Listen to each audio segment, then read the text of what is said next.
We're talking with Milinda Ysasi of Grow, and we are really excited about continuing to talk about not only the great work that is being done at Grow, but also within the community. And as a leader and someone, Milinda has had profound leadership in a lot of different organizations and across the community. So I'm curious, first of all, when you think of leadership, what comes to mind for you? How do you think about a leader's role? Well, I think it's, leadership is a great responsibility. I think when you're a leader, people rely on you. You're also, I think, for me, most of my leadership roles early on were about influencing. And today I have more, what people might say, is a direct leadership, hey, I want to do this and this can happen. Yeah. But I still think influencing leadership is so much better because I think it's going to last longer. It's going to make more of an impact. But I think a lot about responsibility. I also think a lot about isolation. Being a leader can be very isolating, as rewarding as it is. I'm the oldest of a bunch of cousins on one side of the family, and I'm the oldest, girl on the other side. And so I feel like I was always coming about these leadership roles naturally because as a younger person, I always gravitated towards having to be in charge. But I think I'm often reminded by Kelly Smith, who is our president of Grow, who's like, you don't have to do it alone. So what you have to do is like you're setting the stage, but you don't have to carry all that burden alone as a leader. And that's I think often a good reminder. Yeah, that's a great reminder. How does a leader decide how to draw on others on the team? I think, there's always that tipping point or that decision of how much to delegate to your team. What are maybe some of the key decisions that need to be retained, and kind of figuring out what your team is ready for even. Yeah. Well, Grow is a small team. There's about less than 10 of us that work together, and some who are here in West Michigan and others who work more remotely. But the core group any day can be, 7 people, 4 people, just depending. Right now we have construction in our building, so we're all dispersed. And I don't think you necessarily need to be in the seat, but I am the kind of leader who knows that I get energy from other people. I hate to work by myself. I mean, COVID was very hard because I did not like being alone, and my husband was like, I was there with you. But, I think leadership is also about boundaries, and boundaries are a really beautiful thing in any relationship, right? So, I think sometimes when you're a smaller team, it's like, well, everybody can know everything because we all know everything. And we'll be like, no, this is what's your lane. We often really try to use, the RACI model for people to really focus on what, you're responsible for and accountable for. And, I think that piece helps is that people do need structure, myself included. I'll often tell our COO, what am I supposed to be working on today? Because sometimes I get into this, I'm going to events and you're talking to people, and that sort of business development sometimes is harder to measure and to monitor. And I'll say, I need a little bit of grounding. What are the core responsibilities, or what are the things that we really need to do today? And I think, also as a leader, most of my work should be listening and connecting with individuals, thinking about how our decisions impact them. And so right now, like many other nonprofits, we're faced with a lot of challenges of unknowns in our federal budget. What will be reduced? What will be, stayed the same? And so I've tried to be during this time very open. One, because it's on our front page every single day or on our internet screen, that there is a lot of uncertainty, that things have been cut, but then we've also see things reversed. And so this is what I've told people is, this is basic 7 habits. It's what I learned at my first job. What's in your circle of control, what's in your circle of concern, and what is in your circle of influence. If you need to be concerned about it, but you can't control it, we just keep doing what we do well. And there's still, even with all this uncertainty, there's still people who are coming to us and seeking out loans. So we need to continue to provide the best source, the best support, hopefully the best interest rate. And the rest of it, it is distracting. And it's okay to be distracted in a day. It's okay to have a bad day. It's okay to be like, I don't want to be here today. Not do that in this sweltering heat. Yeah. And so that's what I try to remind my team too, is like sometimes the feeling you have in one moment is not the feeling you'll have tomorrow, and that's okay. And like be in that moment as well. So I think to really answer your question is boundaries are really important. And so it's not that we don't want to tell you, it's that we all have something to do and it's all going to come together. You'll see it come together in the future. I believe in timely and specific feedback with individuals. So, you know, that's another HR background thing for me is if something didn't go well, we're going to talk about it right now. And then hopefully it's something to either move on or it's something, you know, that needs to go down a different path. And then, you know, lastly, I think is over communicate. I tell people there is notification and then there's communication. And a lot of times we notify, but we don't communicate. And so, you know, what does that mean? It really means like, I might be doing this one way to you. Oh, Milinda, I have this thing going on and we had this yesterday. And I said, okay, so what are the things that need to happen? Because most of you are going to be gone next week. Well, I'll put my out of office.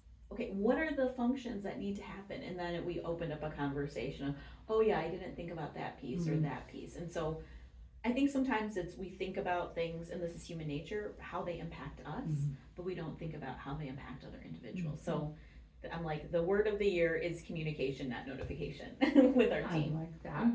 I like that. How do you help your team even do that? Maybe in learning how to do that with the entrepreneurs that they're working with, are there some training or tools that you've given them, or just maybe through modeling? I'm just curious. With our entrepreneurs, we really have put a focus in the last couple of years on what we call post-loan technical assistance. So you get the loan, you're paying it, that's great. But we also know that, again, entrepreneurs need continued support. And some need more than others. It's just a time or a season or who they have working for them. And so what we found is the best way to make sure it's communication and not notification is to proactively communicate to borrowers. So don't only call them when a payment maybe was missed or, you know, something happened with a credit card. Let's talk to them and say, hey, did you see this grant opportunity? Even though we're not focused on grants, we want you to be aware of it. Hey, if you need a space to meet with other partners while your food truck and other things are getting set up, feel free to come to Grow.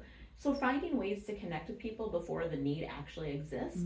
So what I think that does is it builds up trust and it lets them know that we care much more beyond that monthly payment. And then it is partnering with, we work with a third-party firm, and they're really, I mean, they're offering, they've worked with lots of community development financial institutions. We're also a women's business center, so that means we offer different trainings and programs, and we have been more focused on the business advising and one-on-one coaching. And so I think those pieces let individuals know that we're going to customize something to you, that we know that every entrepreneur is not the same. And I think that's been the biggest takeaway, is that we have some that are like, I want more of this technical assistance, and others who are like, I'm paying, I'm good. A business actually, you know, I also serve as a city commissioner for the 2nd Ward of Grand Rapids, and so there's a business that we work with. They're also in my ward. They make excellent food, and he was like, Milinda, I'm like rocking and rolling. I'm really busy. I'm getting freezer meals. I'm doing all this stuff. I don't really have time for this. And so it's nothing against you all, but I'm good. And so I think sometimes that even that communication of like, I'm good. And then for us, it's also like going to our businesses. So a few weeks ago, I'm not going to say their name right, but it's Japanese waffles. Neko Taiyaki, I believe is how you say the name. And they're waffles, but they're shaped as a fish, because I think neko is fish in Japanese. I probably am messing this up, so I'm sorry, team, if I mess this up. But they had a pop-up shop somewhere else, and they are just out there. They're marketing what they're doing, and so we're like, to me, if we're gonna really support our businesses, then we also go and we show up at these things, and that means evenings and weekends. Because again, it's not just come and do the loan and come and do this with us, but how do we support you? How do we, you know, amplify what you're doing as a business? That's wonderful. I'm curious, when you're looking for a new team member, what are some of the qualities or the things that you really want to ensure is there Yeah. within your team? I think, for me, again, I knew nothing about community development financial institution, which I think which is okay for my role. I needed to know about community, building a team, raising money. But I think on a general answer for that is really, I want somebody with some critical thinking skills.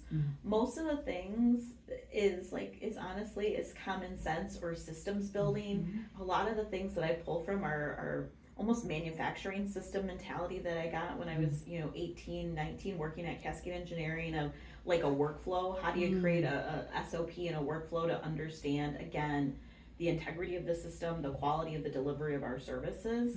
So, but critical thinking to say, oh, well, we're doing this, but we're actually spending twice the time on something that could take once the time.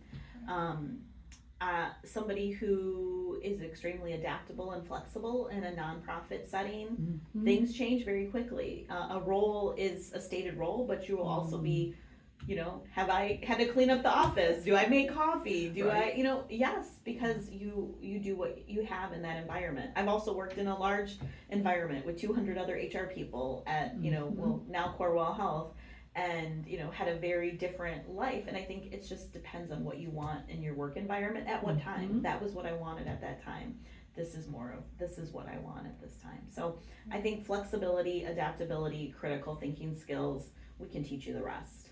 And we'll have to, because this is not an industry that is people typically go to school for, or there's an abundance of it. And if somebody's been in banking or in a credit union environment, it could be helpful, but they often use different business models to make their decisions. So we would, have to shift that. But lots of compliance now. There's a lot of legal and compliance work that goes into what we do too. So any of that would certainly be helpful. That's great. Final question on leadership. If you were talking to a new leader, maybe someone who's just starting that journey, what's one tip you might give to them?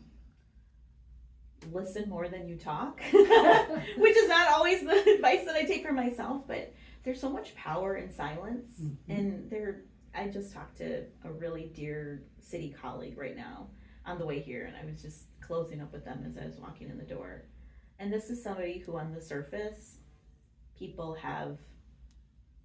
they just didn't appreciate all that they had to offer.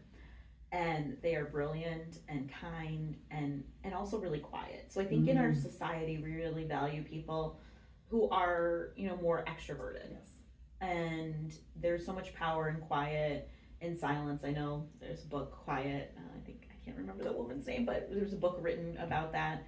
And as somebody who's married to an introverted extrovert, he's somebody who I go to for so much, because he's constantly scanning and just acknowledging things, versus for me, I feel like I'm expending energy.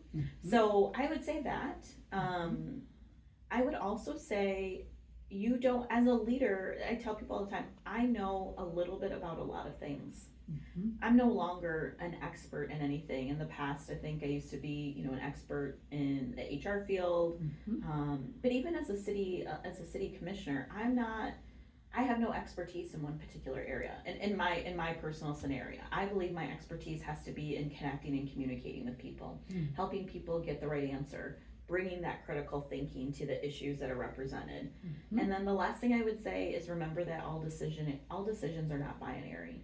Too often as leaders, I think we're presented with a decision and we either have to do X or we have to do Y. But we often don't think about how we could create even a better scenario. And so as somebody who, a lot of my leadership has been coming into organizations that needed a reset. That was the case at the Source. That was the case here at Grow.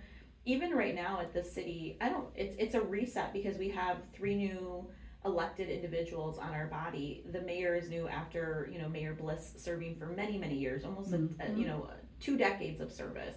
And so I'm now coming in, and I think my role has been, how do we build consensus, and also figuring out what are the things that you can let go, and it's okay to make some concessions on something. And as a leader, it's not about always winning. So those would be the 3 things I would tell them. Great. That was great insights. If people are interested in finding out more about Grow, how could they get in touch and learn more? Sure. So growbusiness.org is our website, and there's our email address as well as a drop down box that they can fill out if they're interested, particularly in the loans. You can also there's our loan portal. If you just say get started, and individuals can apply for a loan. There's no application fee, but they can start that process. If you answer the 8 questions for a pre-application process, you'll know in about 2 to 3 days if you've been pre-approved, and then we'll collect all the requested information. So I think that's really good, because sometimes people are like, maybe I don't really want to talk to you, but I want to see, what this entails. And then, I'm on LinkedIn, and so I check my LinkedIn messages. So if that way, yesterday somebody connected with me on a Facebook Messenger who's a friend, and so, I would say those channels, but our website is probably best, especially if they want to consider applying for a loan. Wonderful. Thank you so much for being our guest. And again, to all of our listeners, we want to just challenge you to go out and be that effective leader wherever it is you work and live, because that's how we make a better world and a better community for all of us. Thank you. Thanks. Thank you. You're welcome.